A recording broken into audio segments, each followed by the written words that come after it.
ভারত বা চায়না নয়, প্রথমে মালয়েশিয়া গেলেন প্রধানমন্ত্রী তার প্রথম বিদেশ সফরে। এবং এটিও কি একটি কূটনৈতিক কৌশল কিনা এবং এটি কতটা ভালো হলো সেই জায়গাটা যদি একটু বলতেন, যে মালয়েশিয়া হয়ে চায়না যাচ্ছে এবং যে কথাটি চলছিল শ্রমবাজার নিয়ে, শ্রমবাজার খোলা নিয়ে, এবং এই যে সিন্ডিকেট হবে না, শ্রমিকরা সরকার নির্ধারিত যেই অর্থ দিয়ে যেতে হবে সেই অর্থে যেতে পারবে, এই জায়গাগুলো আসলে একটি অবস্থানে আসবে কিনা, এবং প্রধানমন্ত্রীর সাথে মালয়েশিয়ার প্রধানমন্ত্রীর বৈঠক রয়েছে, সেই বিষয় নিয়ে যদি একটু বলতেন প্রত্যাশার জায়গাটি। ধন্যবাদ। মালয়েশিয়া আমাদের দেশের একটা অকৃত্রিম বন্ধু। অনেক বছর ধরেই আমাদের দুইটা মুসলিম রাষ্ট্র এবং আসিয়ানভুক্ত দেশ হিসেবে আমরা যখন আসিয়ানের মেম্বার হতে চাই তখন মালয়েশিয়ার সমর্থন আমাদের খুব দরকার। আমার মনে হয় যে প্রাইম মিনিস্টার এইবারের সফরটা এই রিকোয়েস্টটা করতে পারেন। জি।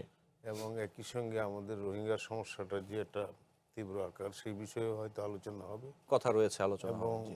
আশা করি যে আনোয়ার ইব্রাহিমের সঙ্গে আলোচনায় আসলে মালয়েশিয়ার সাথে আমাদের নানা রকম সম্পর্ক রয়েছে। যেমন ধরেন স্টুডেন্ট আছে অনেক, এখানকার মনাশ বিশ্ববিদ্যালয় আরও ভালো ভালো বিশ্ববিদ্যালয়ে আমাদের ছাত্ররা ওখানে পড়ালেখা করতে যায়।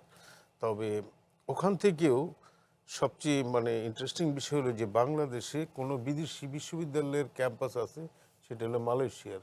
এটা বাংলাদেশ সরকার আর কোনো দেশকে অনুমতি দেয় না। মালয়েশিয়ার একটা বিশ্ববিদ্যালয় ঢাকাতে ক্যাম্পাস আছে। সুতরাং আমি বলবো যে নানা রকম সম্পর্ক। এখন এবার একটা চুক্তি হবে, কালচারাল এক্সচেঞ্জের জি। চুক্তি।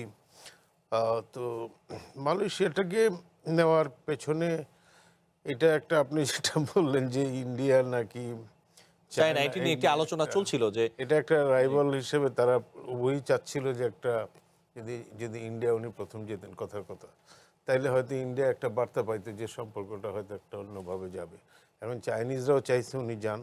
তো উনি শেষ পর্যন্ত মালয়েশিয়াকে পছন্দ করলেও এইখানে কিন্তু চায়নাকেই ফার্স্ট ইন্ডিয়া এবং মালয়েশিয়ার মধ্যে, ইন্ডিয়া এবং চায়নার মধ্যেই চয়েস করেছেন। তো এখানে মালয়েশিয়া যাওয়ার সাথে সাথে একটু না একটু মালয়েশিয়াতেও একটা চাইনিজ কমিউনিটি আছে, বিরাট কমিউনিটি আছে। জি। তারপরে ইন্ডিয়ান কমিউনিটিও আছে মালয়েশিয়ায়। তো সেটাও একটা ব্যাপার। আর যে বিষয়টা শরীফুল হাসান বললেন, এই বিষয়ে তো উনি বিশেষজ্ঞ, যে এখানে মালয়েশিয়ার যে শ্রমবাজারে আমাদের কর্মী প্রেরণের ব্যাপারে ইতিমধ্যেই প্রবাসী কল্যাণ মন্ত্রী আরিফুল হক চৌধুরী উনি সফর করে এসেছেন, একটা স্ট্রাকচারে গেছে। কিন্তু যেটা সমস্যা যে সিন্ডিকেটের মাধ্যমে যদি কর্মী প্রেরণ করা হয় তাহলে সেটা লাভের চেয়ে শোষণ বঞ্চনাটা বেশি হয়। মালয়েশিয়ায় এটা আছে, এটা শরীফুল হাসানের সাথে আমি সম্পূর্ণ একমত। এবং এখানে দেখা যাচ্ছে যে ওই দেশের নেতৃবৃন্দও জড়িত জড়িত। থাকে। আমাদের দেশেও সিন্ডিকেটের আছে, লোক আছে। হ্যাঁ, দুই দুই পারেই মিলে ঝিলে কাজটা হয় আর কি কি। করে মিলিঝিলে হয়। এবং ওখানে যে লোকটা বহু বছর ধরে করে, যে মিস্টার আমিন, এই বাংলাদেশি অরিজিন, এখানকার রাজা বাদশাদের সাথে তার সম্পর্ক, তাকে কিন্তু কিছুতেই এই সিন্ডিকেট থেকে সরানো যায় না। দেখা যাচ্ছে যে মালয়েশিয়া সম্ভবত সামনে কোনো নির্বাচন আছে, ওই নির্বাচনে খরচ যোগানোর জন্য ওই রাজনীতিবিদরা ওই বাংলাদেশ থেকে কিছু লোক নেয়। যেমন এখান থেকে তারা যদি 1 লাখ লোক নেয়, সেখান থেকে অনেক বেশি টাকা তারা। তো আমি যেটা মনে করি যে এটা একটা শোষণ বঞ্চনারও জায়গা, কর্মসংস্থানের জায়গা ঠিকই। এখন 3 বছরের জন্য আপনি যদি চাকরিতে এখানে লোক নেন এবং যে খরচটা করে অভিবাসন ব্যয়টা করে উনি যায়, সেই টাকাটা যদি সময়ের মধ্যে না উঠাইতে পারে, তাহলে সে তো যে ঘর বাড়ি বিক্রি করে গেল, বিক্রি করে, লোন করে বিভিন্নভাবে যান ভাগ্যের তারা। পরিবর্তন তো হইল না।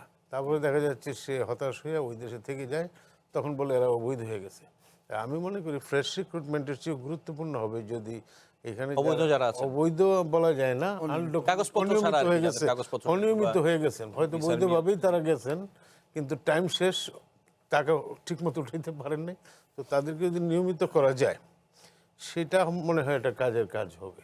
আর যারা জেলে আছেন, তো প্রাইম মিনিস্টার বললেন যে 1000-2 লোক জেলে আছেন, তাদেরকে ফিরে আনা, অবশ্যই ফিরে আনা উচিত। কারণ একটা দেশের নাগরিক যদি সব দেশে কারাগারে থাকে, সেটা তো তার জন্য একটা বিরাট দায়িত্ব।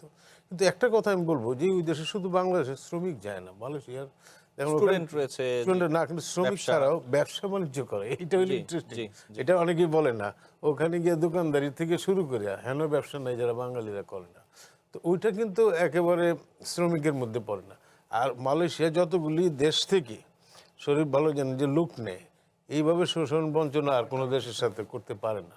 তা আমার মনে হয় যে এই জায়গাগুলি মানে ঠিক করার ব্যাপারে আরিফুল হক চৌধুরী সাহেব আইসা বললেন যে আমি কোনো অবস্থাতেই সিন্ডিকেটে গ্রহণযোগ্য মনে করব না, এবং সেই জন্য হয়তো উনি প্রাইম মিনিস্টারকে নিয়ে গেছেন। তো আমাদের তো আশা তো থাকবে যে মাননীয় প্রধানমন্ত্রী রাজনৈতিক পর্যায়ের সর্বোচ্চ ব্যক্তি, ওই দেশের সর্বোচ্চ আনোয়ার ইব্রাহিমের সঙ্গে কথা বলবেন, এবং এই জায়গাটায়, কারণ এটা মালয়েশিয়ার জন্যও বদনাম, বাংলাদেশের জন্য তো একেবারে বিরাট খারাপ অবস্থা যদি শোষণ বঞ্চনার শিকার হয়।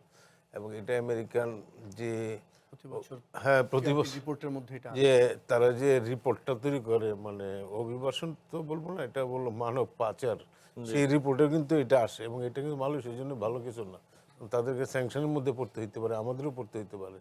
তো আমি মনে করি যে একটা শূন্য অভিবাসন ব্যয় শুধুমাত্র এসেনশিয়াল খরচ, পাসপোর্ট করা, এটা সেটা, এইগুলি ছাড়া মানে আইএলওর শ্রম নিয়ম অনুযায়ী এমনকি বিমান ভাড়াও যিনি রিক্রুটার, মানে যিনি মালিক কোম্পানির, তাদের নেওয়ার কথা নিয়ে যাচ্ছেন। একটা সুন্দর বৈধ এবং সুষ্ঠু বাজার ব্যবস্থা যদি চালু হয়, সেটা যদি কয়েকটা লোক কমও যায়, সেটা বেটার হবে।